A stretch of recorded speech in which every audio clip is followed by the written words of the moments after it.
హైదరాబాద్ నల్లకుంటలో దారుణ ఘటన చోటు చేసుకుంది. సో తన భార్యను కడతెర్చాడు ఒక భర్త. మామూలుగా కాదు, పెట్రోల్ పోసి మరీ, అంటే బ్రతికుండగానే పెట్రోల్ పోసి తగలబెట్టేశాడు ఆ కసాయి భర్త. సో ఈ సంఘటన హైదరాబాద్లోని నల్లకుంటలో జరిగింది. దానికి సంబంధించిన పూర్తి డీటెయిల్స్ చూద్దాం. చేయడానికి కారణం ఏంటి, అసలు వాళ్ళు ఎక్కడున్నారు, ఎక్కడి నుంచి వచ్చారు అనే విషయాలు కూడా మొత్తం తెలుసుకుందాం. హైదరాబాద్ నగరంలో మరో దారుణ హత్య. అనుమానంతో పిల్లల ముందే భార్యను పెట్రోల్ పోసి తగలబెట్టి అడ్డుకున్న కూతుర్ని కూడా మంటల్లో పడవేసి పారిపోయిన భర్త. హైదరాబాద్ నల్లకుంట పోలీస్ స్టేషన్ పరిధిలో ప్రేమ వివాహం చేసుకుని ఇద్దరు పిల్లలతో కలిసి నివాసం ఉంటున్న నల్గొండ జిల్లాకు చెందిన త్రివేణి వెంకటేష్ దంపతులు. భర్త అనుమానంతో వేధిస్తున్నాడని ఇటీవల పుట్టింటికి వెళ్ళిపోయిన భార్య ఇక నుంచి మారుతానని త్రివేణిని తిరిగి హైదరాబాద్కు తీసుకువచ్చిన కొద్ది రోజులకే పెట్రోల్ పోసి దారుణంగా హత్య చేసిన వెంకటేష్ అడ్డుకున్న కూతురిని సైతం మంటల్లో తోసేయగా వారి అరుపులు కేకలు విని ఆసుపత్రికి తరలించిన స్థానికులు. అప్పటికే త్రివేణి మరణించగా స్వల్ప గాయాలతో బయటపడిన కూతురు. కేసు నమోదు చేసి వెంకటేష్ను అదుపులోకి తీసుకున్నారు పోలీసులు. సో చూసిరు కదా. సో ఎట్లాంటి సంఘటనలు అంటే ప్రతిరోజు నిత్యం ఎక్కడో ఒక చోట ఇలాంటి దారుణ సంఘటనలు అయితే జరుగుతున్నాయి. సో నిన్నగాక మొన్న మేడిపల్లిలో ఒక భర్తను, అంటే వివాహేతర సంబంధం పెట్టుకొని భార్య భర్తను అయితే చంపించేసింది. సో ఈరోజు చూసుకుంటే ఒక భర్త భార్యను చంపేశాడు. పెట్రోల్ పోసి మరి పడుకుంటగా, అంటే నిద్రపోతున్న టైంలో పెట్రోల్ పోసి మరి చంపేశాడు. సో ఇది ఈ నెల 23న అయితే జరిగింది. సో ఆలస్యంగా బయటికి అయితే రావడం జరిగింది. త్రివేణి వెంకటేష్ ఇద్దరు కూడా నల్గొండ జిల్లా, ఉమ్మడి నల్గొండ జిల్లాకు చెందిన హుజూర్ నగర్ చెందిన వాళ్ళైతే ప్రేమ వివాహం చేసుకున్నారు 10 సంవత్సరాల క్రితం. ప్రేమ వివాహం చేసుకున్న తర్వాత హైదరాబాద్కి అయితే వచ్చారు. సో అతని చిన్న చిన్న పనులు చేసుకుంటూ వాళ్ళైతే గడుపుతున్నారు. సో పెళ్ళైన తర్వాత ఒక 3-4 సంవత్సరాల వరకు అయితే వాళ్ళ దాంపత్య జీవితం అయితే మంచిగానే ఉంది. దాని తర్వాత వాళ్ళ మధ్య ఈ మనస్పర్ధలు రావడం, గొడవలు రావడం స్టార్ట్ అయినాయి.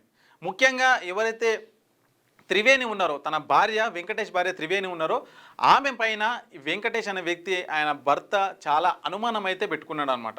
అంటే ఈమె పని చేస్తుంది, ఈమె పని చేసే దగ్గర ఈమెకు వేరే వాళ్ళతో ఏమైనా సంబంధాలు పెట్టుకుందా అని చెప్పేసి ఈయన అనుమానం అయితే వ్యక్తం చేసి నిత్యం ఏవో ఒక రూపంలో ఏదో ఒక పంచాయతీ పెట్టుకొని గొడవ పడేవాడు ఆమె భార్యతో.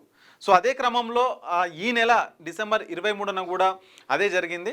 సో జరగడంతో గొడవ తీవ్రతరమయ్యి తన వెంట తెచ్చుకున్న పెట్రోల్ని అయితే ఆమె పైన పోసి తగలబెట్టేశాడు. సో వాళ్ళకు ఇద్దరు పిల్లలు కూడా ఉన్నారు, ఒక కూతురు ఒక బాబు ఇద్దరు ఉన్నారు. వాళ్ళు చూస్తుండగానే పెట్రోల్ పోసి అయితే చంపేశాడు ఈ వ్యక్తి. సో నిజంగా సమాజం ఎంత దారుణంగా తయారైందంటే ఎవరి ఇష్టం వచ్చినట్టు వాళ్ళు చేసుకుంటున్న పరిస్థితి అయితే మనకు కనిపిస్తూ ఉంది. అంటే మనుషులకు చంపడం అనేది చాలా ఈజీ పని అయిపోయింది. సో అట్లాగే ఉంది ఈ సంఘటన కూడా. వాళ్ళైతే 10 సంవత్సరాల క్రితం ప్రేమ వివాహం చేసుకున్నారు, కొన్ని రోజులు మంచిగానే ఉన్నారు.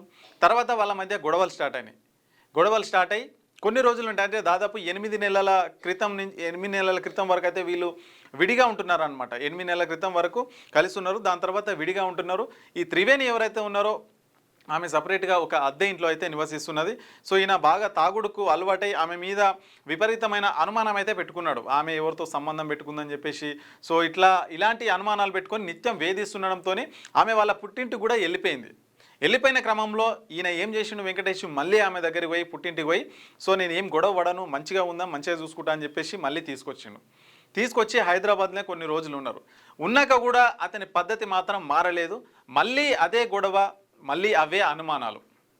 సో ఇక ఆ గొడవలు అయితే ఎక్కువైపోయిన క్రమంలో ఇక ఎట్లాగూ ఈమెను వదిలించుకోవాలని ప్లాన్ చేసినట్టున్నాడు. ప్లాన్ ప్రకారమే పెట్రోల్ బంక్ నుంచి బాటిల్లో పెట్రోల్ అయితే తీసుకొచ్చినాడు, ఆమె మీద వేసి కాల్ చేసి చంపేసినాడు. అడ్డొచ్చిన పిల్లలను కూడా అందులో తోసేసే ప్రయత్నం చేసినాడు. సో అతని నుంచి అక్కడ బాబు ఉంటాడు, ఒక కూతురు ఒక కొడుకు. సో అతని కొడుకుని తీసుకొని అయితే ఆయన వెళ్ళిపోయాడు. సో అలా పాప అరవడంతో చుట్టుపక్కల ఎవరైతే ఉంటారో వాళ్ళందరూ చూసి హుటాహుట్టిన దగ్గరలో ఉన్నటువంటి గాంధీ ఆసుపత్రికి అయితే తీసుకువెళ్ళారు. దాదాపు 90% ఆమె పూర్తిగా కాలిపోయిన పరిస్థితి. సో ఇక ఆమె గాంధీ హాస్పిటల్లోనే చనిపోయింది. వెంకటేష్ను పోలీసులు అదుపులోకి తీసుకున్నారు, విచారిస్తున్నారు మొత్తం కూడా.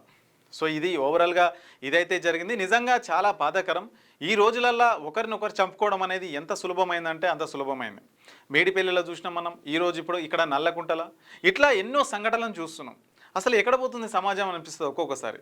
మీకు నచ్చకపోతే కనుక, మీకు ఇతరత్ర కారణాలు ఉంటే కనుక పెద్దల్ని కూర్చోబెట్టి మాట్లాడించడం, లేదంటే పోలీస్ స్టేషన్కి వెళ్ళి ఫిర్యాదు చేయడం, ఇలాంటివి ఉండొచ్చు. అంతేగాని క్షణికావేశంలో ఇలాంటి నిర్ణయాలు తీసుకుంటే మీ పిల్లల పరిస్థితి ఏంది? మీరు చనిపోయినారు, లేదంటే చంపేసినారు, ఇప్పుడున్న పిల్లల పరిస్థితి ఏంది? రేపు వాళ్ళు మా అమ్మ కావాలని అడిగితే ఎవరిని చూపిస్తారు? సో అట్లా ఉంది సమాజం. తో దయచేసి ఇలాంటి వాటికైతే పాల్పడొద్దు. వాళ్ళ ఫోటోలు కూడా ఉన్నట్టునే ఒకసారి మనం చూద్దాం. సో ఇక ఈమెనే చనిపోయిన ఆమె త్రివేణి. సో భర్త వెంకటేష్, వాళ్ళకిద్దరు పిల్లలు కూడా ఉన్నారు.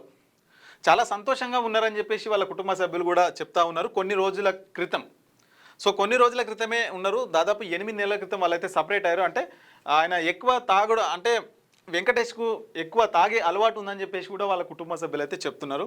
సో దాంతో ఆమె సపరేట్గా ఒక రూమ్ రెంట్కి తీసుకొని ఆమె ఒక ప్రైవేట్ ఆఫీస్లో ఆమె చిన్న చితక పని చేసుకుంటూ ఉంటున్నది. ఆ క్రమంలోనే ఈ వెంకటేష్ అనే వ్యక్తికి ఆమె పైన అనుమానం అయితే వచ్చింది. అంటే నిత్యం అనుమానం రావడంతో వేధింపులు ఎక్కువైపోయినాయి.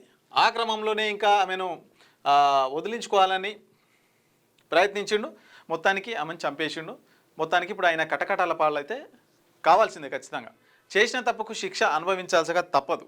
సో ఇట్లాంటి సంఘటనలు జరగదు. అంటే మీకు ఏ ప్రాబ్లం వచ్చినా పోలీస్ స్టేషన్కి వెళ్ళడమా, మీకు ఆమె పైన అనుమానం వచ్చింది, అనుమానం వస్తే ఏం చేయాలి? మీ పెద్దలకు చెప్పాలి, లేదంటే పోలీస్ స్టేషన్కి వెళ్ళాలి, కంప్లైంట్ ఇవ్వాలి, లేదంటే విడాకులు తీసుకునే ఆప్షన్ కూడా ఉంది ఒకవేళ కనుక మీరు అనుకునేదే నిజమైతే కనుక.